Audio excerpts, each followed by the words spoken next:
kaum dangu. Wilujeng ngadangukeun di dongeng enteng, judulna nyaeta Sangsara Alatan Harta. Atuh dongeng kahaturkeun etang-etang hiburan pangbeberahmana, peperihun kana saya mah para mitra atuh hiburan-hiburan kanggo para wargi. Hiburan diantarana bae ngahibur para wargi anu memang mereuwikeun hiburan kitu. Mangga urang lajengkeun hanca dongeng nu katuna kamari carios nyamung judulna Sangsara Alatan Harta. Ayeuna dongeng parantos bagian kadalapan para wargi. Atuh ieu dongeng parantos dugi kanalika Neng Susi nyuju sasarengan sareng Jang Tatang di kota Bandung di Jalan Pungkur teh. Kapenah kudu jadi salakina para wargi nyata nuju nyetir teh. Kumargi carogena Neng Susi anu katelah Cep Mansur teh nembe pisan mulih di rumah sakit nalika besuk anu jadi ibu ramana akibat kacilakaan ku ayana mobilna diguliti samalih make jeung kaduruk teh para wargi kitu nya. Mangga urang lajengkeun dongeng entengna etang-etang hiburan pangbeberahmana.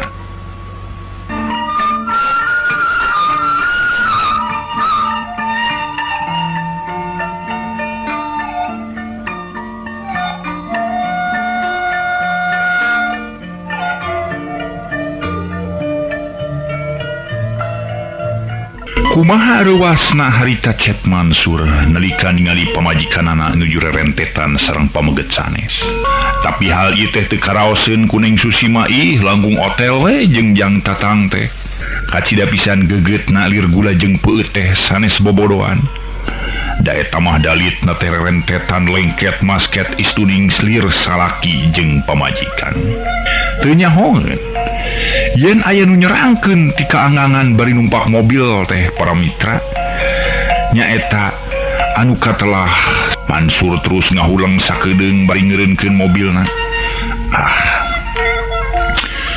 Waduh tetela pamajikan aing si Susi kurang asem sia.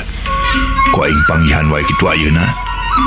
Tapi lamun dipanggihan ku ayeuna bisa nimulkeun Raja Wisuna bahaya.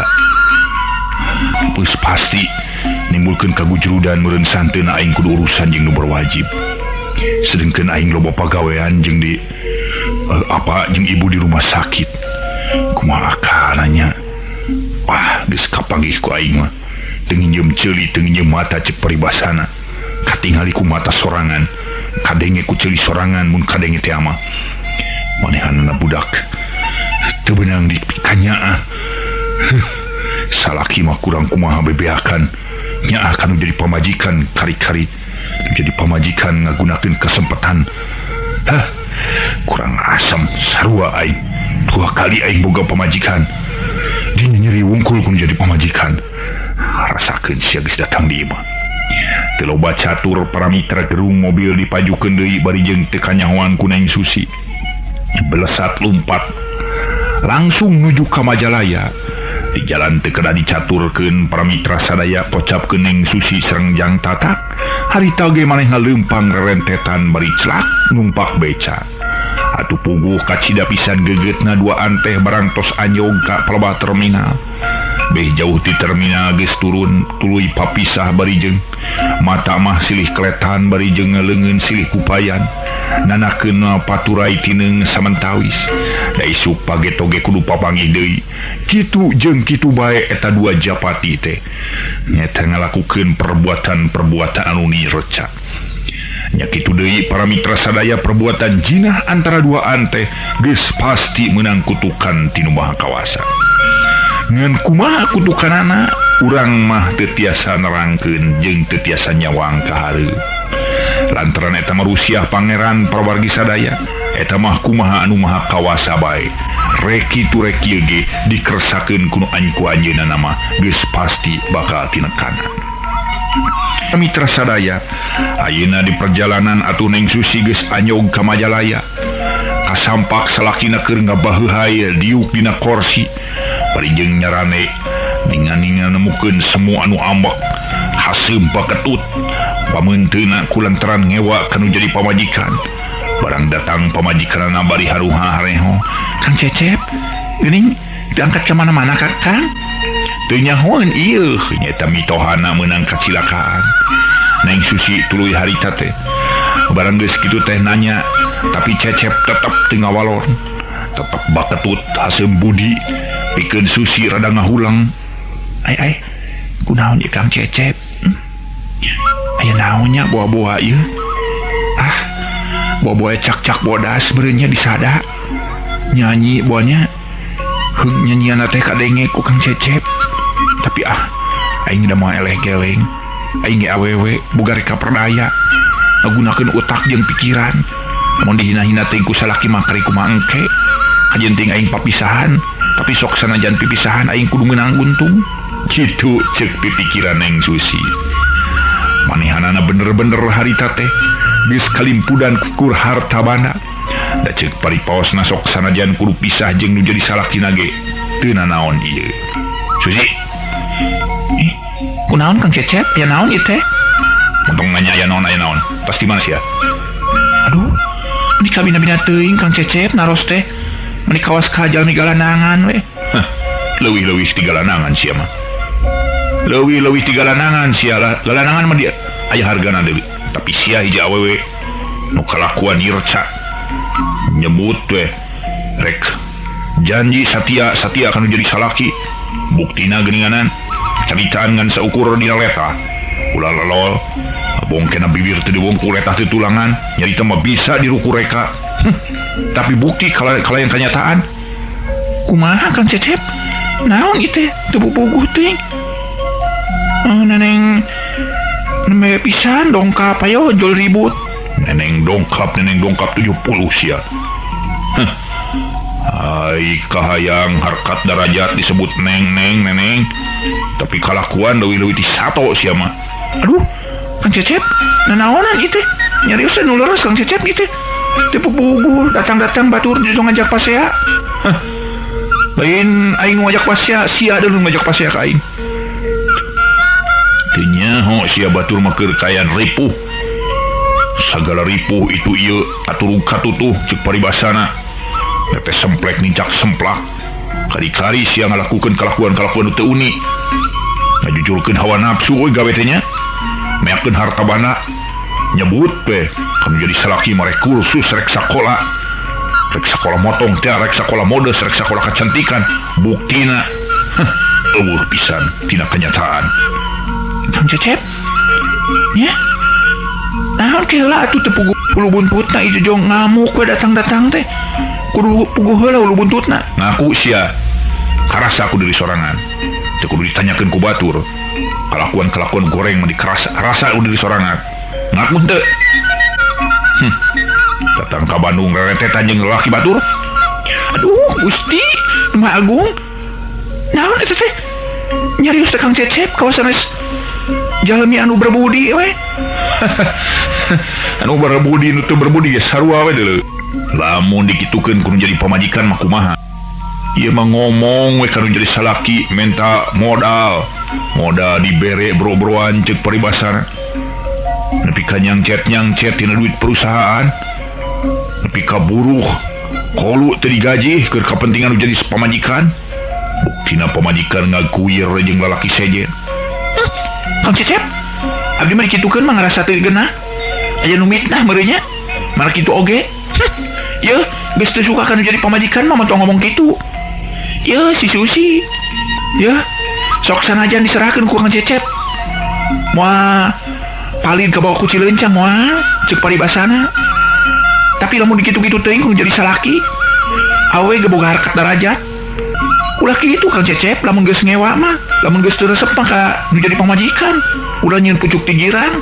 Kumaha we aturan anu beres? Serahkeun asa aturan nu beres. Ieu kuring mah nah sana teh kabina-bina teuing dinya nyeri nu jadi salaki. Fitnah teh mana kitu ge anu mitnah aya di awewe sejen anu resep meureun. Da kosok ku batur kudu leuwih geulis. Memang ya si Susi geus teu geulis ayeuna mah. Ya geus teu geulis ayeuna mah. Jeung deui aya paribasa awewe mah sifatna kitu. Habis mani sepah dibuang teu nanaon dibuang oge. Asal puguh aturanana. Asal ulah dibuang kana carangka da puguh indung bapana anterkeun ka indung bapana. Kumaha aturan anu nyerahkeun? Para mitra sadaya, teka gamar ti dituna yen pamajikan anak kudu neng trewelang kitu nyerita nalir kacang ningang kajang ku Cep Mansur teh. Lantaran cek pipikiran Cep Mansur begitu digebrage geus pasti pamajikan anak ngaku. Tapi tetap harita pamajikan anak mugen jeung tibatan betus tina bibir kajen betus tina mawuncangan kitu cek paripaosna. Jadi maneh Susi teu ngakunya tadi beurang rentetan jeung lalaki batur. Halir salaki jeung pamajikan geget kacida bari jeung teu inget kanu jadi salaki. Teu. Kami mah teu ngarasa kami mah indit ka Bandung teh. Keur sakola nyar ilmu panemu, keur kepentingan diri sorangan jeung keur kepentingan kulawarga. Lamun Kang Cecep teu percaya mah eta mah terserah. Mun maratik we aya nu sarua jeung Susi. Sagamar lantaran jelema teh di dunya teh kadang-kadang aya bae nu sarua. Lantaran memang keur pikiranna kalut ningali batur babarengan jeung awewe ge di siga pamajikan kitu tah meureun jeung Kang Cecep teh. Eta mah Susi muter balikeunana caritaan Estunin pinter pisan. Da memang santeuna atuh para mitra sadaya. Manehna teh santeuna bae didikan atanapi asuhan Bahgao. Anu hiji sepuh anu kasebutna luhung ku ilmu jembar ku pangabisa. Sagala rupa pangarti nyampak di manehanana. Dina omong-omongan neng Susi kacida pisan neng terewalangna nepi ka akhir nama. Harita Mansur ngeluh ngahulang dina kaayaan ngahulang Susi tuluy nyarita deui. Kang Cecep, upami Kang Cecep percanten karena tingalian Kang Cecep tadi, mangga teh teuing abdi mah yeuh. Si Susi geura anteurkeun kanu jadi indung jeung bapana, geura serahkeun. Mana kitu ge panginten pangaulan abdi teh teu katampi ku Kang Cecep. Kanggo naon abdi ngaula kanu jadi salaki bari jeung salaki teu nampi mah kana pangaulaan anu jadi pamajikan. Leuwih hade abdi mah hirup sosoranganan. Keun bae abdi mah. Da mana kitu ge sifatna model tiwu. Ari geus diremes-remes mah, ari geus diseseup-seseup mah caina, geus tinggal hampasna wungkul taya gunana. Paling-paling hampasna mah keur minuhan carang karunta. Mangga teh teuing Kang Cecep abdi mah ridho lillahi taala. Caang bulan 14 bersih jalan sasapuhan masing bade dipirak oge. Mangga Susi isi akang memang salah ningali akang hampura. Teu kedah kitu Kang Cecep. Ayeuna mah parantos buleudkeun hate Kang Cecep.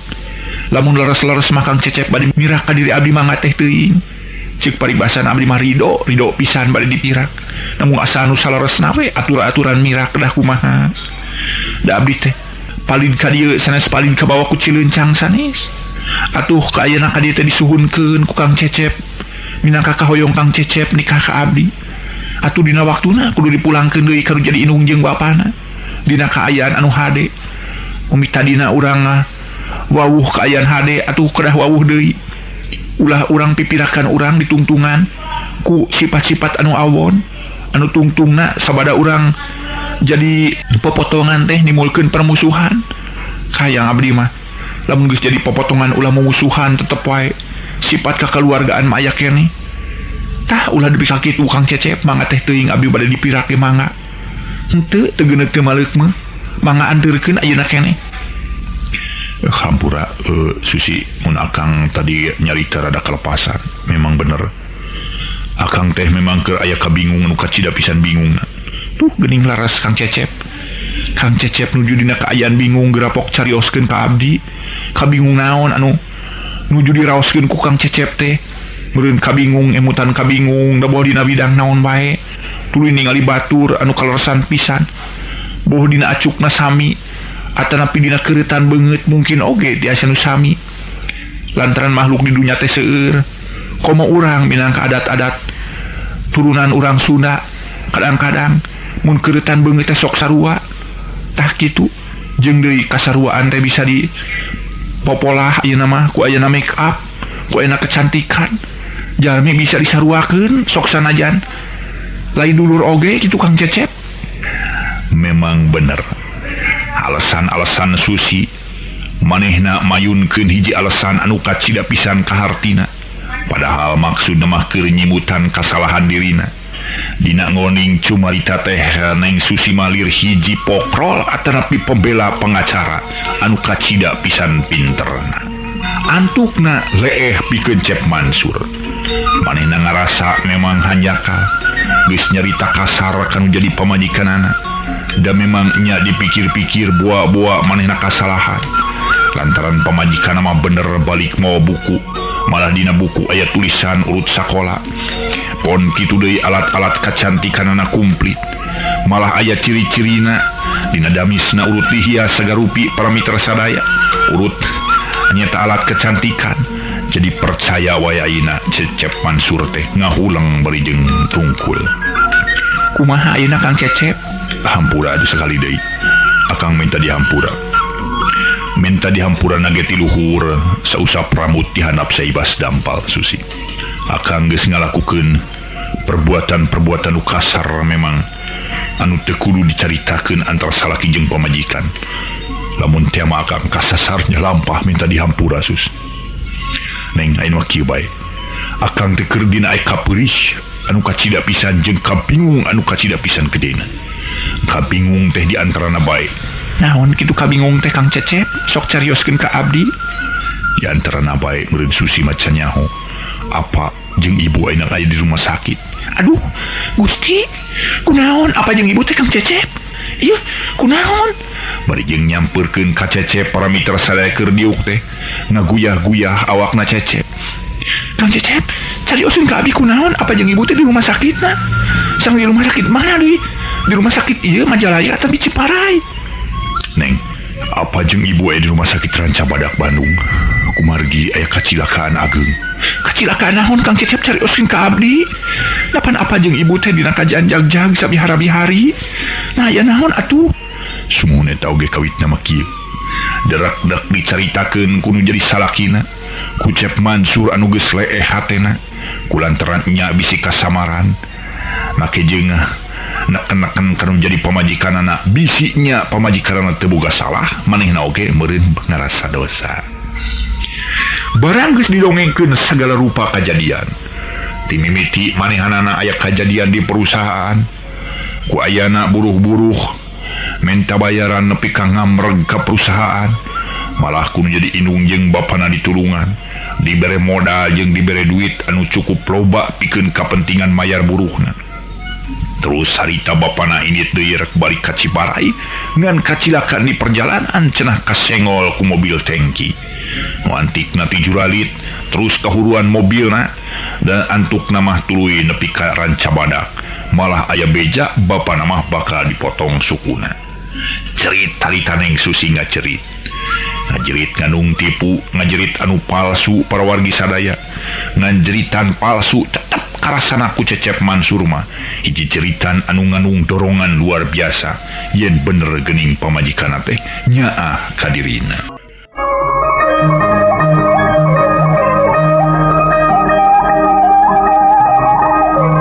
Para mitra sadaya anu sami-sami ngabandungan dongeng enteng. Atuh puguh harita teh antara Susi jeung Mansur. Make jeung rukun deui sagala rupa. Malah tungtung nama Susi nyarita. Kang Cecep, nah kabina-bina teuing atunya kajantenan anu tumiba ka ibu sareng apa. Engke sonten mah urang besuk ka ditu atuh ka Ranca Badak.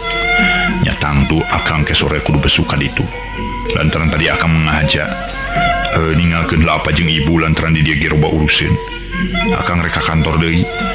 Engke sabada ti kantor urang terus besuk ka Bandung. Mohon kitu atuh Kang, namung abdi bade ngobrol sakali deui Kang, kumargi tadi aya pucuk di girang. Anu ngalantarankeun akang kantos ningal suran abdi bilih anu abdi atana pilu sanes kieu Kang kemanya. Upami Kang Cecep mendakan hiji jalmi istri atana pi kumaha bae heug memang sarimag. Teras Kang Cecep nganung curiga enggal sampeurkeun panggihan harita keneh.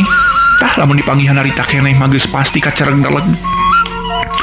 Ulah nimbulkeun sakwasangka lantaran sakwasangka teh goreng Kang Cecep. Leung basa mun leres kumaha lamun dina awona. Meureun abdi teh saolah-olah kafitnah. Abdi teu boga dosa, hayo. Meureun batur anu boga dosana abdi karaosna kitu tah nu mawi. Engke deui pami aya naon-naon heug pendakan, jogrogeun harita keneh. Da mun dijogrogeun masa hanteuna bae meureun. Lamun seug abdi man boga salahna, da pasti kapanggih harita keneh. Nya geus kitulah. Soal eta moal diomongkeun deui ku akang. Mana kitu ge kasalahan akang meureun. Akang kurang taliti jeung deui memang akang keur kalut pipikiran keur ieu keur loba kabingung. Neng akang ka kantor heula sakeudeung. Mun mangga kitu nya Kang, engke sabada ti kantor urang ka ditu urang karanca badak. Nya. Para mitra sadaya. Memang kitu kajadianana kulantaran memang caritaan Neng Susi kacida pisan pinterna. Ceuk paripaos para wargi sadaya. Cariosan teh siloka sagarupi teh bener-bener diulik. Dina caritaan anak ngandung kekuatan anu luar biasa kuatna. Keuremah kekuatan isim atanapi model susuk anu disesepkeun ku bakau kana dirina teh kacida pisanna memang kuatna para wargi. Lantaran cek ujaring carios dina pelebah palipisan Neng Susi teh diasupan hiji barang anu kacida pisan berhargana. Eta mah lir ibarat emas anu leutik lir ibarat rambut dibebaskeun ka eta teh supaya ngandung pangirut. Da bener-bener atuh Neng Susi teh dina emutna ngandung pamirut, dina keletna ngandung pamelet. Eueuh hiji lalaki anu teu kapelet teu kairut ku Neng Susi ku ningali lempangna oge lir Peragawati. Para mitra sadaya. Urang tunda carita ieu kajadian. Urang dongengkeun dongeng sanes nyaeta di antawisna bae di kampung Cimalaka. Hiji lemur anu genah dumanina sawah-sawah nangaplak atuh caina curcor herang. Herang ngagencelang lir ibarat cai naon we cai nyusu teh para wargi sadaya.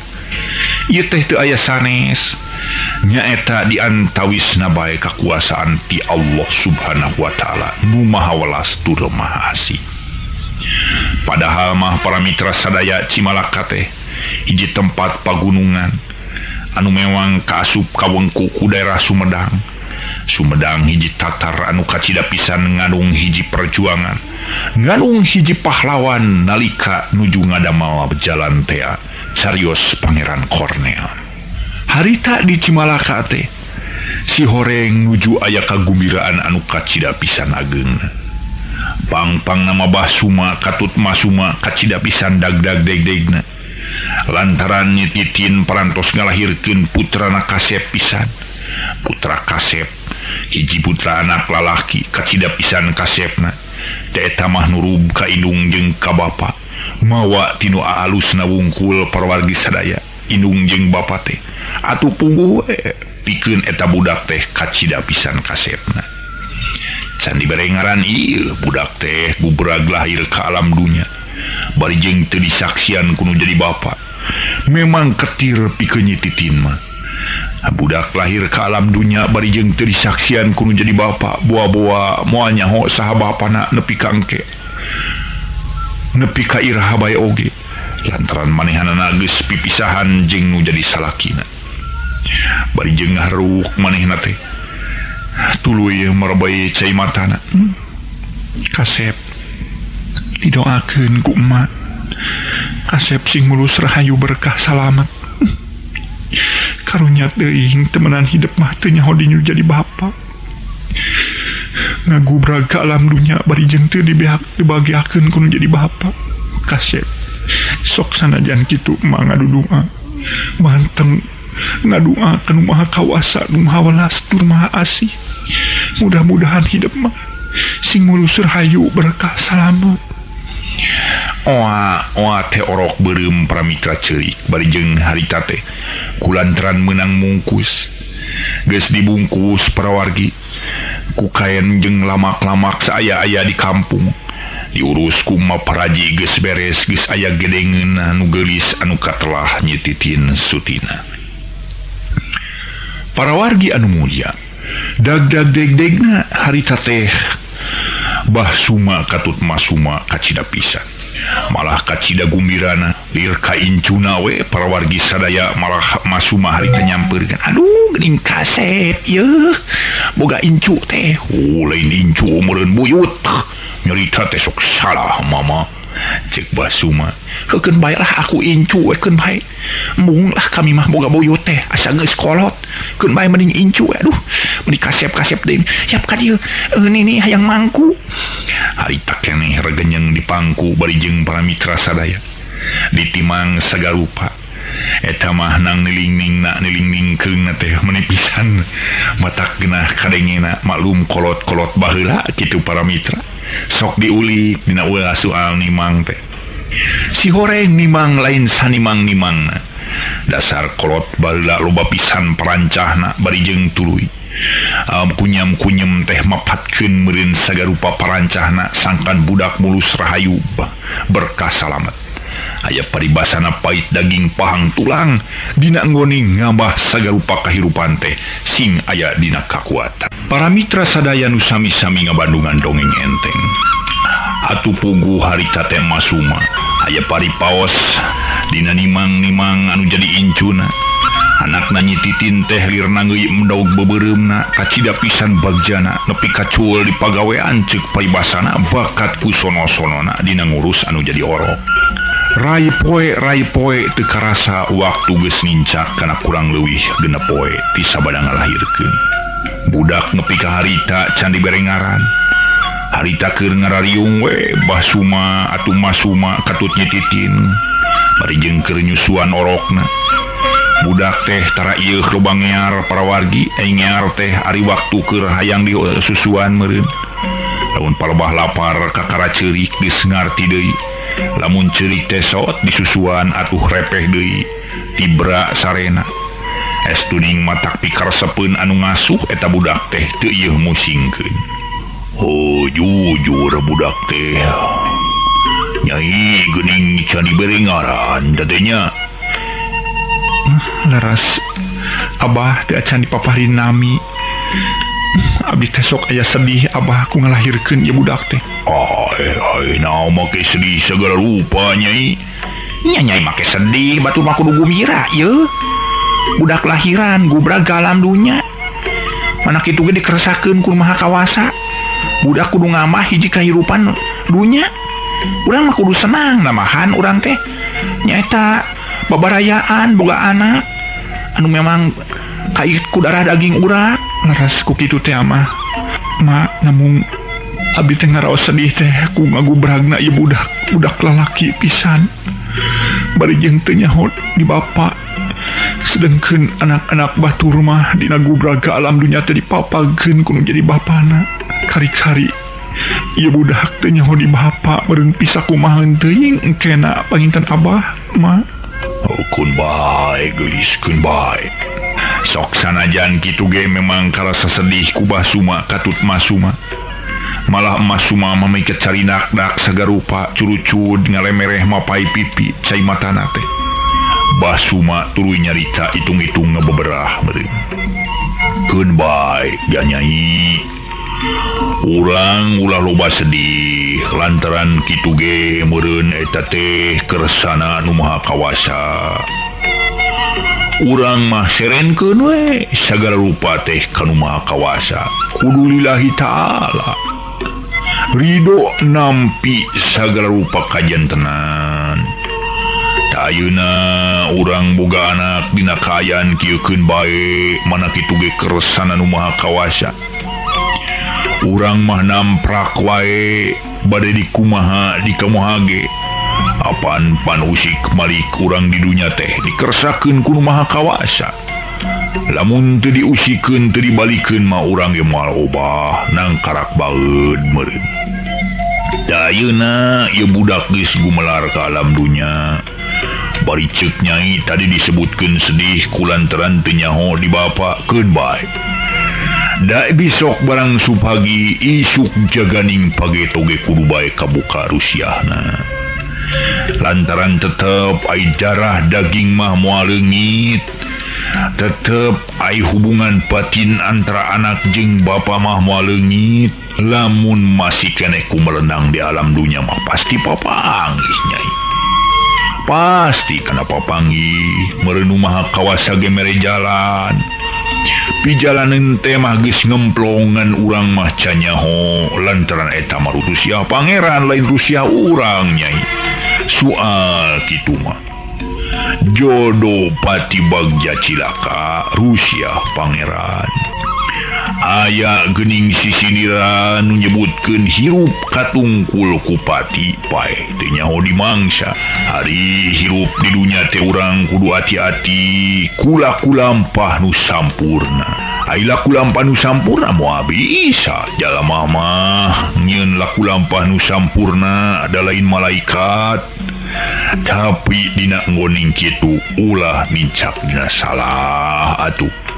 lamun kabeneran nincak dina salah ulah loba teuing salahna kudu inget kana bebeneran kitu nyai urang mah kudu kitu bae pasrah lantaran jelema nu sumerah diri eta teh kacida pisan hadena jelema nu sabar bari sumerah diri kenging harkat derajat pasti tinu maha kawasa maha kawasa ge maha uninga maha ngadangu kitu geulis sok sanajan ceuk paribasa sorana sora ngan saukur sakotret kayu api tapi kadangu segala kejadian sok sanajan leutikna sagede tongo uteuk tongo walang taga nu sakitu leutikna katingali ku maha kawasa mah geulis.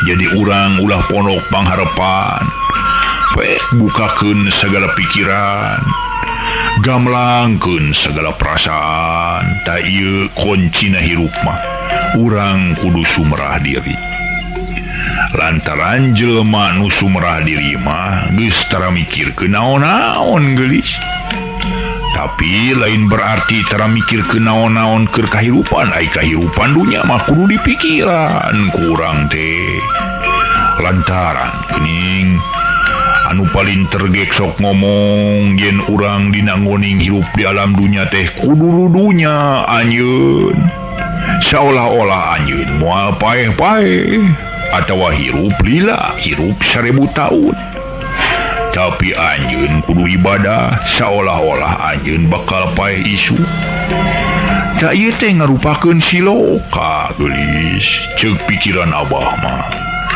lamun ku urang di jeroan ieu caritaan insyaallah bakal mangih pepernian anu memang kacida pisan heranga gencelanga lamun dibandingkeun jeung mutiara atawa inten tapi ngaleuwihan ti mutiara atawa inten pihargaeunana boa moal aya hargana bakatku berharga dah ieu pepernian teh geulis geus pasti bakal kabongkar ku jalmi nu sumerah diri urang mah ridho lillahi ta'ala bade dibeureum bade dihideungkeun ge mangga teh teuing disiksik dikunyit-kunyit dicacag diwalang-walang ceuk paribasana lantaran usik malik urang kersana Gusti nu Maha Kawasa dah kitu ceuk pamikir abah tage nu bodoh lantaran abah mah karasa memang ngan saukur bisa ngadenge ka bati batur setik-setik eta ge geulis ngan mudah-mudahan ieu hal teh bisa nyerep kana ati sanubari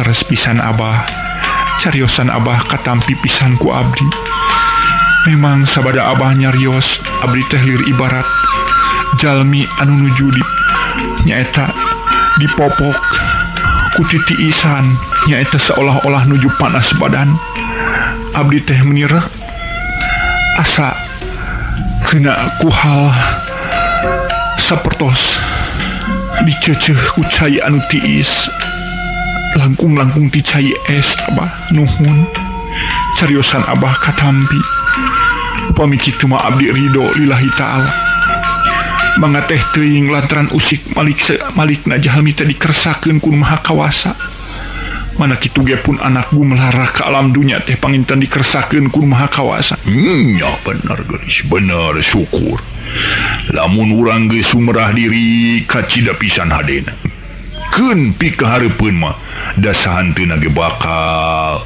ngalaman kejadian-kejadian ngan eta mah masih kene Rusia ngan mudah-mudahan pikahareupeunana ieu budak teh sing pait daging pohang tulang artina mah sing mulus rahayu berkah salamet nyaeta pokona mah jauh balai para kerejeki sing loba numikanya kitu doakeun mudah-mudahan anak urang teh sing jadi jelema nu soleh lantaran ngadoakeun ka injeungna Jeri Inung jeung bapana sok sanajannya bener ayeuna teu nyaho di bapa buat teuing ke isuk jaganing pagetu mabakana yang anu jadi bapa buat teuing bapana ge yang anu jadi anak lantaran meureunna pan dibejakeun ku nyai ge waktu diserahkeun teh nyai keur ka kandungan hiji waktu mah bakal inget geulis nyai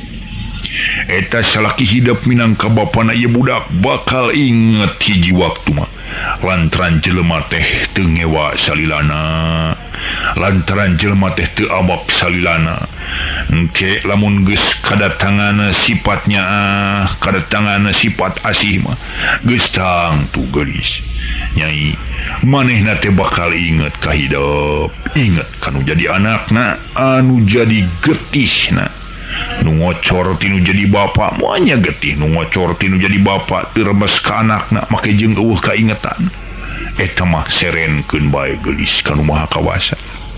Para mitra cariosan Basuma istuning nyerep kana ati sanubari liret cai anu harita teh dikompreskeun kanu keur gering panas cai tiis dikompreskeun kanu keur gering panas palebah taarna rep ngadadak tiis awakna nya kitu keneh harita teh nyetitin dina ngoding manehna loba kapusing jeung kanyeri kapeulih pagaut ngajadi hiji balik deui sabihara-bihari estuning kacida pisan gumbirana malah tungtung nama Masuma nyarita lain abahna meureunna budak lalaki teh kudu dibere ngaran ieu teh saha pingaraneunna nya.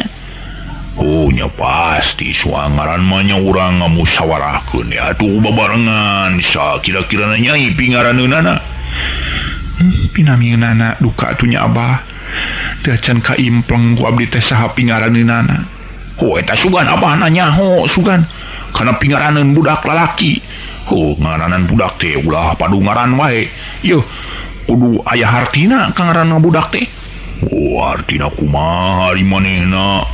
Hartina teh hartina kumaha nya kudu ka harti kitu jadi hartina mah asa ulah alus-alus teuing ke aya paribasa cenah ti juralit ku ngaran kitu teh geuninganan. Oh karasa model geuninganan kolot-kolot baheula ngaranan budak teh kulantaran sieun ti juralit ku ngaran parabah lahir salah sawage geuningan disebut si wage atawa lahir Senen Kaliwon disebut si Kaliwon tepudu ripuh nya ayeuna mah nginganan ngaran budak teh pikeun direngarengi sagarupa mun pararusing ngadengina jeung disebutkeun ge hese tah aya ngaranan ieu mah budak malah ulah nu hese-hese teuing abahna cik pangneangankeun ka dinya cik Masuma ti ditu nama usul ka Basuma sangkan mere ngaran budak teh ulah nu hese disebut.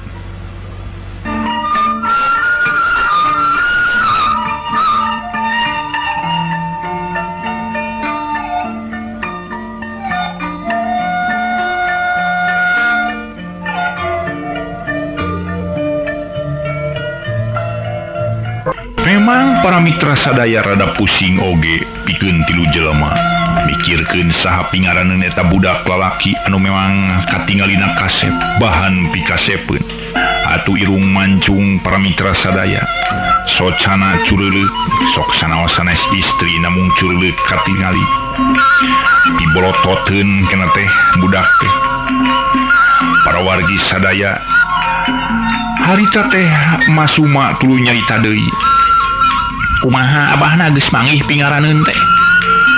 Oh punguncan lah urang tanyakeun ka indungna we tu sugana nyai saha kira-kira rek dibere ngaran saha susugana nyai mah geus boga implengan kitu tah da meureun santeuna bari jeung ngakandung boga jadi anak teh ngusapan beuteung waktu dikandung teh waktu keur burayang bureyeung teh diusapan beuteung teh meureun ingetkeun utun inyi lamun kelahir ka alam dunya ku ibu rek dibengaran saha sugan kitu nyai boga pikiran kadinya. Abah bororah abdi kagungan emutan kitu da painten kauning aku abah nalika ngakandung ieu budak teh kacida pisan abdi dina kaayaan sedih prihatin pirah kudu jadi salaki, kudu ngalaman hirup jajaluk segala rupa. Untung sakieu ge budak teh masih keneh gumelar ka alam dunya teu kaluron ge untung. Lantaran dibawa sakaparan-paran sare di mana wae degdugna. Disimutan ku hawa peuting. Bari jeung kapanasan ku panon poe. Untung sakieu ge Abah. Mana kitu ge dikersakeun ku Nu Maha Kawasa hayoh tepang sareng Abah. Dugi ka dicana ka ieu tempat. Mana kitu ge keing rahmat sareng bagja ti Pangeran. Abdi tiasa bagja hirup di kampung Cimalaka anu genah tumanina. Ceuk paribasana hiliwirna angin kacida karasa nyerepkan ati sanubari. Angin anu teu pacampur jeung kokotor, rereget jeung sajabana. Angin-angin gunung anu bersih, lire bersihna hate anu bersih. Kitu tah Abah, Ma. Janten perkawis. Ieu budak mah teu acan kaemut ku abdi teh saha pingaranneunana.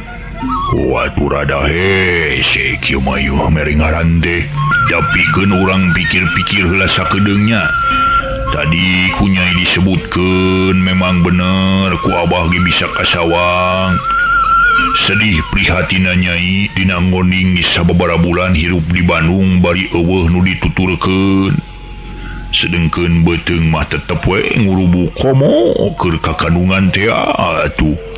Sok sanajan can lahir ge geus aya budakna di jero beuteung. Santeuna Nyai teh saolah-olah mawa dua jiwa kumaleunang harita teh. Kitu ge urang ngarasa syukuran bari namprakeun leungeun ka Nu Maha Kawasa. Ngadua jeung salilana urang mementa sangkan urang hirup di alam dunya teh kenging jalan nu dipirido ku mantenna. Urang syukuran geuninganan urang ditempatkeun di tiji tempat teh teu ripuh-ripuh teuing, teu hina-hina teuing. Ceuk Nyai tadi di tempat Abah di dieu anu sagala rupa kurang. Nya Nyai di dieu mah Nyai teh sagala rupa kurang. Jauh ka kota sedengkeun Panyai biasa hirup di kota. Ceuk Mas Suma ngengklokan carita anu jadi salakina. Henteu Ma, estuning abdi aya di dieu teh teu aya kakirang naon-naon. Ceuk paripaosna sagala kacumponan. Dan naon deui atuh urang hirup di alam dunya mak-mak. Ngan saukur anu diharepkeun ku urang teh panjangna umur. Manjangkeun umur bari jeung urang nuluykeun ibadah. Urang ngumpulkeun segala rupa ibadah teh. Anu mudah-mudahan ibadah urang teh bisa ngurangan kana dosa-dosa anu dipilampah ku urang kitu tah Ma katut Abah. Nya syukur Nyai syukur geus. Lamun urang ngobrolkeun suanu bieu urang balik deui kana soal tadi. Nyaeta kamurahan Nu Maha Kawasa, kasih Nu Maha Kawasa, kawelas Nu Maha Kawasa ka urang geus bisa digambarkeun. Nyai disebutkeun sok sanajan sagala rupa aya tadina. Janten bojo anu beunghar hirup ceuk paribasana sagala aya mobil sayagi rek idit ka mana bae kari tumpak ceuk paribasana ngageleser eueuh kacape. Tapi gini dikeresakeun ku Nu Maha Kawasa kudu ngalaman kapeurih jeung kasedih hayo make aya urusan. Aya nu mitnah mana kitu ge meureun geus aya jalana teh Nyai. Tapi yakin tur percaya Abah. Sok sanajan fitnah sakumaha kejemna oge ai di urangna kuat ku pager mah nyata pager iman. Insyaallah Nyai moal asup eta fitnah teh. Memang bener karasa peurihna ku diri urang sorangan, tapi urang mah tetep kudu iman. Hal ieu teh kudu dijadikeun leuwih kandel iman urang ka Pangeran bari jeung takwa nu sabener-bener tatakwanya. Karasa geuning kanikmatan urang hirup sok sanajan sagala kurang di Cibalaka. Ngan saukur nganalkeun beas awalaku panen wungkul. Dahar mah jeung uyah jeung bangsa ieu lalab-lalaban jeung samel. Lalabna jaat karingala, hayang eceng atawa genjer karingala, kangkungnya kitu keneh loba. Natu hayang dadahareun atina bangsa lauk-lauk, apan balong aya leutik-leutik bae mah. Hayam urang ngingu rek naon deui. memang disebutkeun teh sagala kurang ngan urang mah kudu bisa ngawatesanan. Lamun anu loba duit mah babari ceuk peribasana. Hayang curak-curak hayang mayoran teh kali datang ke restoran. Urang mah atuh ngalalauk teh hiji-hiji ame rada awet kitu tah. Keun riung ku sarerea padu ngadahar lauk we urang teh ulah nepi ka henteu teuing kitu tah. Si Abah yeuh kalah ka ngomong teh meni hayo ngacamprung kana soal lain ieu mah soal teh nyata saha pingaraneun ieu budak gitu. Meureun Nyai Titin ge geus hayang ngadenge caritaan ti Abah. Oh, jadi Nyai Titin teh masrahkeun ka Abah perkara keur ngaranan ieu budak. Sumun Abah kumaha Abah we kumaha saena mangga teh teuing bade didamian saha oge abdi mah nampi bae. Oh, syukur we kitu mah. Ke Abah rek nyimpleng heula sakedeung. Bari huleng teh ngalamun para mitra sadaya harita Basuma kalersan waktosna seet. Rugi ka dieu bae heula dongeng.